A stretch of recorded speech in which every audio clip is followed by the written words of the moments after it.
नमस्ते। आज मैं दर्शन करने पहुंचा हूं भगवान बिरसा मुंडा के समाधि स्थल पर, पावन धरती पर, जिन्होंने देश के लिए, समाज के लिए, संस्कृति के लिए, धर्म के लिए, एक उन्नत राष्ट्र के लिए अपने प्राण निछावर कर दिए। आज इनको सच्चे मन से श्रद्धांजलि अर्पित करता हूं। यह समाधि स्थल एक सच्चे देशभक्त की, एक सच्चे कर्मवीर योद्धा की, एक सच्चे विश्वास की, अच्छाई की गाथा को प्रेरित करता है। ये वही भगवान हैं जिनके आगे लोग, बड़े बड़े नेतागण, मंत्रीगण, इनके अच्छाई की, इनके छवि को दिल में बैठाकर, इनके आगे नमस्तक होकर, आशीर्वाद लेकर, इनको वचन देकर आगे की ओर ईमानदारी से इनके पथ पर चलने की प्रेरणा लेते हैं और उस पर अमल करने की कोशिश करते हैं। अभी देश में मतदान का महापर्व मनाया जा रहा है, जहां लोग अपना कीमती मत देकर एक अच्छे नेता से, एक अच्छे समाज की, एक उन्नत राष्ट्र की उम्मीद करते हैं। यह वीडियो पक्ष और विपक्ष के माननीय सांसद, विधायक, मुखिया के संदर्भ में बनाया गया है। इसका किसी भी पार्टी से कोई लेना देना नहीं है। इस वीडियो में किसी भी तरह का कोई वीडियो, फोटो, किसी नेतागण, विधायकगण का उपयोग नहीं किया गया है, जिससे किसी की आत्मा को, आत्मसम्मान को ठेस पहुँचे। आज देश में पक्ष में कुछ नेता अच्छे भी हैं, कुछ विपक्ष के भी नेता अच्छे हैं। यह वीडियो किसी के दिल को आहत करने के उद्देश्य से नहीं बनाया गया है, बल्कि लोगों को जागरूक करने के उद्देश्य से बनाया गया है कि देश में अच्छा नेता कैसा होना चाहिए, उसके गुण कैसे होना चाहिए, जिससे देश एक विकसित राष्ट्र बन सके। आज मैं आप सबको एक मैदान में लेकर ले चलता हूं, जहां कुछ लोग मेरे साथ मौजूद हैं। कुछ नेता हैं हमारे देश में जो हमें देशभक्ति गीत, देशभक्त के नारे सुनाकर हमें बेवकूफ़ बनाते हैं और हमारा भरोसा जीतने के बाद एरोप्लेन से रेस करते दिखाई पड़ते हैं। उनको अपने अगल बगल ज़मीन पर कुछ दिखाई नहीं देता। आज मैं माननीय सांसद, विधायक की बात कर रहा हूँ। आज हमारा देश पिछड़ा क्यों है पता है? जिस नेता पर हम सब आंखें बंद कर भरोसा करते हैं, वे हमारा दिल, अरमान, भरोसा को तोड़ देते हैं। एक अच्छा नेता जनता का अभिभावक होता है, जिस पर जनता की रोजी रोटी, कपड़ा, मकान, शिक्षा, स्वास्थ्य की जिम्मेवारी होती है। लोगों को लगता है ये वही हमारा नेता है जो हमारी तकलीफ़, हर ज़रूरत को पूरा करेगा, पर होता उल्टा ही है। नेतागण आज हमारा भरोसा जीतकर हमें ही ठेंगा दिखाते हैं। जिन्हें हम अपना कीमती मत देकर नेता बनाते हैं, उन्हीं से हम अपनी समस्या बताने के लिए महीनों चक्कर लगाना पड़ता है। सिर्फ आश्वासन के अलावा कुछ नहीं मिलता। आज मैं आप सबको एक अच्छे नेता के गुण को बता रहा हूँ। अगर यह गुण सभी नेता में हो तो हमारा राष्ट्र एक विकसित राष्ट्र में होगा। इनसे नेबर, एक नेता में पड़ोसी वाले गुण होना चाहिए, जो एक पिता का, माँ का, भाई का, बहन का, एक दोस्त की तरह सपोर्ट करे, हमारा ख्याल रख सके। पड़ोसी का मतलब ये नहीं कि वह हमारे घर के बगल में रहे और हमारे घर आता जाता रहे। इससे एजुकेटेड, एक नेता को शिक्षित होना बहुत ज़रूरी है, तभी वह समझ पाएगा कि सही क्या है और गलत क्या है। जो लोगों को पढ़ने की, लिखने की, सोचने की सही दिशा दिखा सकेगा। नहीं तो वही होगा जो हमेशा सब लोगों के साथ होता है। फाइल में क्या लिखा है, नहीं लिखा है, उसे बिल्कुल समझ नहीं आएगा और आंखें बंद कर डिसीजन ले लेगा। टी से टैलेंटेड, एक नेता को गुणवान होना बहुत ज़रूरी है, तभी वह सही समय पर, सही वक्त पर एक अच्छा निर्णय ले सकेगा। यह भी समझ में आना चाहिए कि सही क्या है और गलत क्या है।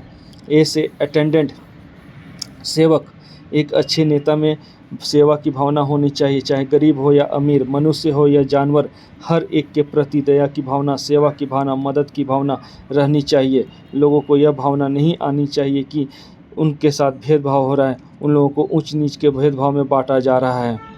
लोगों से बात करते हैं कि कैसा नेता है आज के और कैसा चाहिए उन्हें। जो अभी पूरा देश में इलेक्शन होने वाला है, लोकसभा का हो, अगले साल विधानसभा का हो, चाहे कोई भी हो, आपके बच्चे दे वोट ना दे, वो इन फ्यूचर की बात, क्योंकि रहना तो भाई इसी में है, मजबूरी में लोग वोट देंगे ही देंगे। लोकसभा में जो है कि नेता लोग आते हैं वोट लेने, हम लोग देखते हैं कि भाई टैलेंट है, लेकिन फिर दोबारा भेंट होना मुश्किल हो जाती है। भेंटो करने जाइए तो आज सभी सर नहीं है, तो सर यहाँ है, मतलब रिस्पॉन्स नाम की कोई चीजें नहीं समझ में आती है। आपको नेता कैसे चाहिए? नेता ईमानदार चाहिए और सभी का, परिवार का दुख सुख सब देखना चाहिए कि कब, मैंने कि आज कोई तक हो पाया है? अभी तो नहीं हो पाया है। आज 70 साल आजादी का हो गया, आज तक हो पाया है? मिलने भी नहीं आए हैं लोग। नहीं मिलने आए हैं।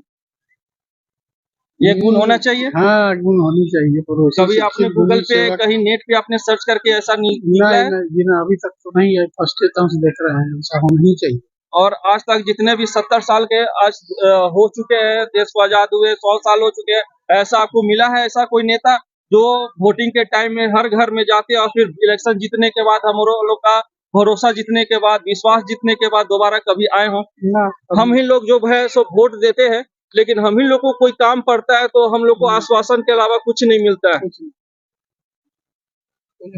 आज हम इन्हीं नेताओं के कारण आज इंडिया से बांग्लादेश और पाकिस्तान ही अलग हुआ है, दूसरा कोई उपाय नहीं है। और आने वाला समय में ऐसा दिन होगा, अगर आज हम लोग नहीं जागे ना, तो आपको बंगाल जाने के लिए पासपोर्ट लगेगा, वीजा लगेगा, कश्मीर जाने के लिए आपको पासपोर्ट और वीजा लगेगा। आज यह गुण शायद किसी नेता में नहीं है। कुछ नेता सब देश की विकास को छोड़कर अपने ही विकास में लगे हुए हैं। कोई खेल घोटाला करता है, कोई शराब घोटाला करता है, कोई चारा का, कोई खिचड़ी का घोटाला करता है। जहां देखो हर ओर करप्शन ही करप्शन है। आज बिना घूस के कोई काम नहीं होता। मैं पूछता हूं कि ये सब जो आप घोटाला पे घोटाला कर रहे हैं, मरिएगा तो क्या साथ में स्वर्ग लेके जाइए क्या? नेता का बस चले ना तो ये अपने अपने क्षेत्र में ही बस सीएम बन बैठे। फिर चाहे संथाल की राजधानी दुमका, पलामू की राजधानी मेदिनीनगर, नॉर्थ बिहार की राजधानी मुजफ्फरपुर और भी सिटी या डिस्ट्रिक्ट हैं जिसकी लिस्ट लंबी है। कुछ नेताओं के कारण ही भारत से पाकिस्तान, बांग्लादेश अलग हुआ। अगर आज हम सब नहीं जागे ना, वो दिन दूर नहीं जिस दिन बंगाल और कश्मीर एक अलग कंट्री होगा। कुछ नेतागण ही नहीं चाहते कि देश एक विकसित राष्ट्र बने, लोग शिक्षित हों, लोगों को रोजगार मिले। अगर पढ़ लिख गया तो नौकरी करेगा, रोजगार दिया तो नौकरी करेगा, फिर मेरे आगे पीछे कौन घूमेगा? कभी व्यापारी से, वकील से, सीए से, नौकरी पेशा आदमी से, डॉक्टर से पूछिएगा नेता के रैली में जाने के लिए, वो कभी नहीं जाएंगे क्योंकि इनका अपना काम, लक्ष्य, समय, काम बहुत महत्व रखता है। रैली में जाएगा कौन? गरीब लोग, बेरोजगार लोग, अनपढ़ लोग, वैसे लोग जो काम करना नहीं चाहते। उन सबको भ्रमित कर बड़े बड़े सपने दिखाए जाते हैं।